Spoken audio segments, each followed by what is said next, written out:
અમદાવાદથી મહત્વના સમાચાર એસપી રિંગ રોડ પર હાલ ટ્રાફિક જામના દ્રશ્યો સામે આવી રહ્યા છે। વૈષ્ણોદેવી સર્કલથી ત્રાગડ અંડરપાસ વચ્ચે ટ્રાફિક જામ સર્જાયો છે અને આ ટ્રાફિક જામના કારણે વાહન ચાલકો ભારે પરેશાન થઈ રહ્યા છે। અંડરપાસમાંથી નીકળવા માટે અડધો કલાકનો સમય લાગી રહ્યો છે। વાહન ચાલકો પરેશાન છે।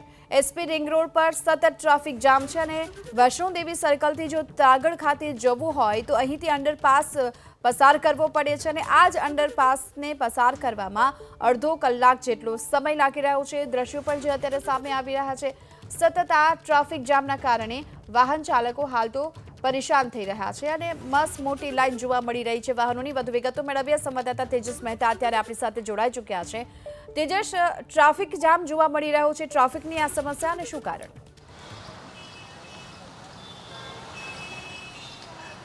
ગીતા, છેલ્લા અડધો કલાકથી અમદાવાદના સરદાર પટેલ રિંગ રોડ ઉપર ટ્રાફિક જામના દ્રશ્યો સર્જાયા। ખાસ કરીને જે ત્રાગડ અંડરબ્રિજ છે ત્યાં ટ્રાફિકની જે સમસ્યા છે તે સમસ્યા ફરીથી એક વખત જોવા મળી અને ટ્રાફિક જામના દ્રશ્યો સર્જાયા। લગભગ અડધો કલાક જેટલો સમય અહીંયાથી વાહન ચાલકોને અંડરબ્રિજમાંથી પસાર થવા માટે કરવો પડે તે પ્રકારની પરિસ્થિતિનું નિર્માણ થયું। હાલ પોલીસ કર્મીઓએ ટ્રાફિક નિયંત્રણની કામગીરી કરી અને ટ્રાફિક નિયમન માટે જે જરૂરી પગલાં છે તે લેવાની કામગીરી હાથ ધરી છે અને ટ્રાફિકને હળવો કર્યો છે।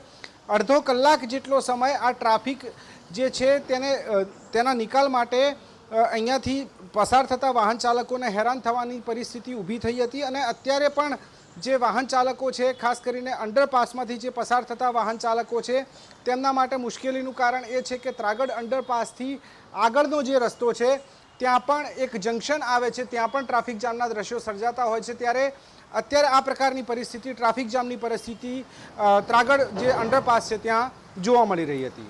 જી, આભાર આપનો આ સમગ્ર માહિતી બતાવેલ। હાલ તો આ ટ્રાફિક જામ અને વાહનોની લાંબી કતારો જોવા મળી છે, જો કે હાલ તો ટ્રાફિક પોલીસે ધીમે ધીમે આ ટ્રાફિકને હળવા કરવા માટેના પણ પ્રયાસો શરૂ કર્યા છે, છતાં પણ વાહન ચાલકોને અડધો કલાક જેટલો સમય અંડરપાસ પસાર કરવામાં થઈ રહ્યો છે।